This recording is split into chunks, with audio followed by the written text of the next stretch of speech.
want to tell you about people real quick. Oh, here's a rant. It's a rant. Let me tell you about people. We all need people. We are people. We are people. People who need people. Thank you. That's awesome. So, in my 45 years on this planet, I've discovered a few things about people.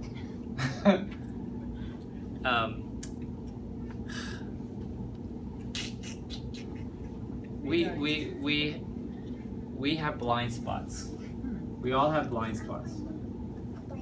Okay? And here's the thing about blind spots. You don't know you have them. That's why they're called blind spots. You don't know what they are.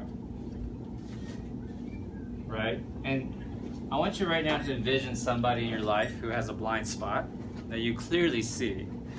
So let's say your daughter has a boyfriend who's on drugs or is not good for her, and you clearly see he's not good for her. But she, for whatever reason, really is in love, Mom. It's her blind spot. Does that make sense? And we all have them. And we don't know we have them. That's the shitty part about it. Right? But that's not what makes this talk interesting. It's when we interact. So let's say this is your person and they have a blind spot. They don't know why their life is sucking. Right? Their life sucks.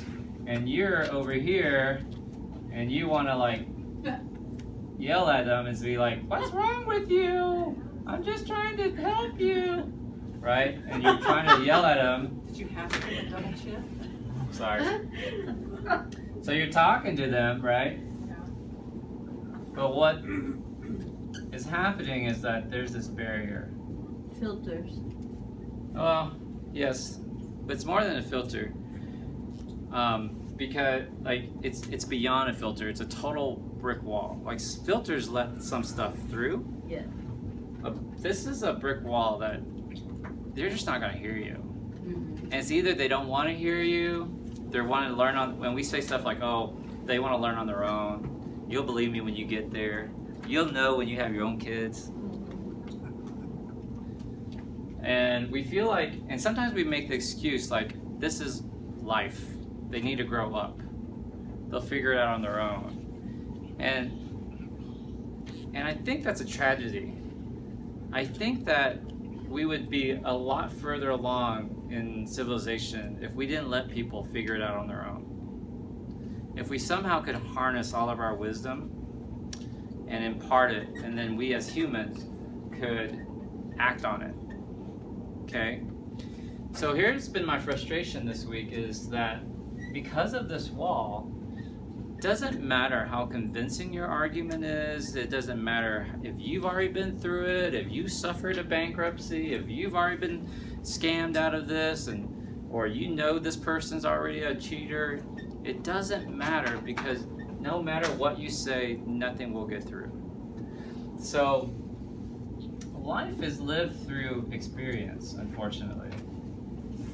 And what this person is experiencing right now will not let anything get through to them. And it could be like a financial discussion. Like, I have people I cannot discuss money with because the second I do, we are going to get into an argument. Because they'll say shit like, money doesn't grow on trees. Easy for you because you're a doctor. You're good at computers. I'm like, no, I'm not. See, but they're blocked in because they want to see the world through a certain experience. Right. And what happens is we waste so much time and energy and effort and heartache. This is what it means to be a parent, for example. Heartache, to do this. I'll give you a funny example. I don't know, have you guys ever seen my Costanza wallet? I used to walk around with this wallet. You remember that episode of Seinfeld where George Costanza had that big wallet? He couldn't fold it and it blows away. I had one of those wallets. It was like this big. And finally one day I was like, man, I gotta get this down. And so I I took out all these old receipts and these coupons and all this stuff that I never used, and it's still that thick, but it goes halfway. And before I knew it, it like got big again. And I was carrying it in my back pocket, and I met this chiropractor at this event, and she says, "Hey, come here." And I was like, "What?" walking like that, and she goes, Worst place for your wallet. yeah. So she goes, she adjusted me. She's like, I was like, wow, my neck pain's gone. She goes, yeah, because your lumbar spine is all jacked up, man. Like, that's why you hurt up here, is because down here is all jacked up. And I said, and she goes, where do you wear your wallet? I said, in my back pocket. She goes, oh, it's the worst place for it. I said, but I switch it over from side to side. Bounce it off. She goes, that doesn't work. Let me see your wallet. I pulled out my big Costanza wallet. She goes, holy crap. She goes, put that in the front pocket, right? So I put it in my front pocket. I emptied, and it looked silly because it was like fat, it looked like this big thing in my front of my pants. And I'm like, ladies, no, it's my wallet. Like this, And so I emptied it out, but it just got bigger and bigger and bigger.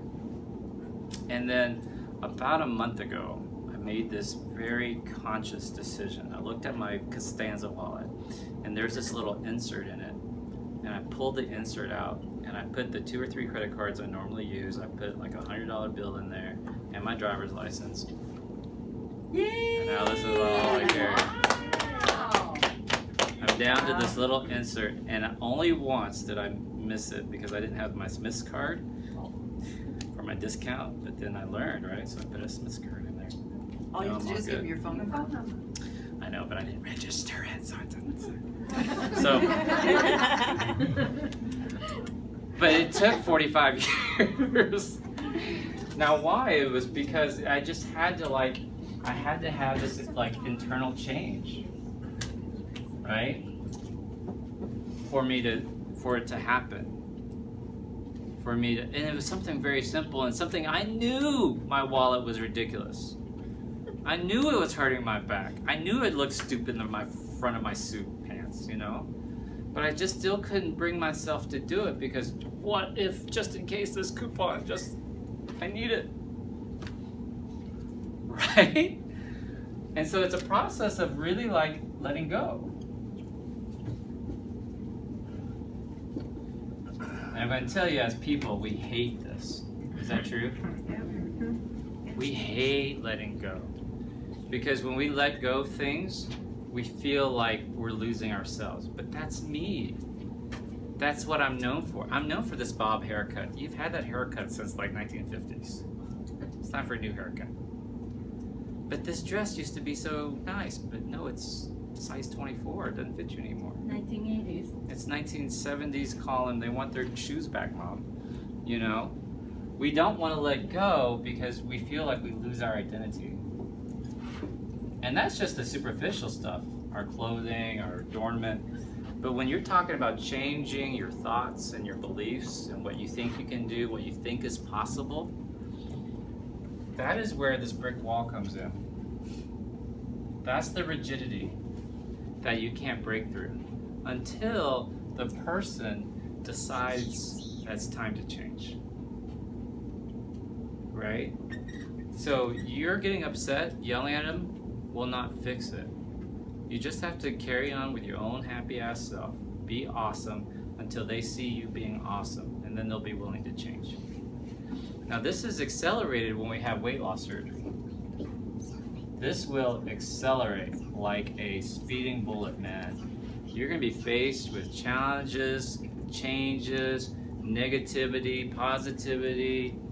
You want to do this, but how do I do it? How do I afford it? And it will drive you crazy. Yes? And if you will, when you're faced with that situation, because it's going to come, every single one of you, what is this resistance? Why won't I do it? I want you to come back. Just remember this talk and remember that it's this fear of losing who you really are. But you have to let go of this if you want to become who you're meant to be, who you're really supposed to be. And that shit's scary. Sound good? Good talk? Yes. All right. See, we're early. Yay. Oh, that's what you clap for? Because we're early? Bye! Dr. Vuong here. If you like this video, I hope you will come learn from me live in person at my first ever Dr. V weekend workshop. I'm calling it Unleash the Sleeve Within. All right? So it's in Albuquerque, March 23rd through the 25th. There's a link to it below the video. I hope to see you there. Cool? Bye.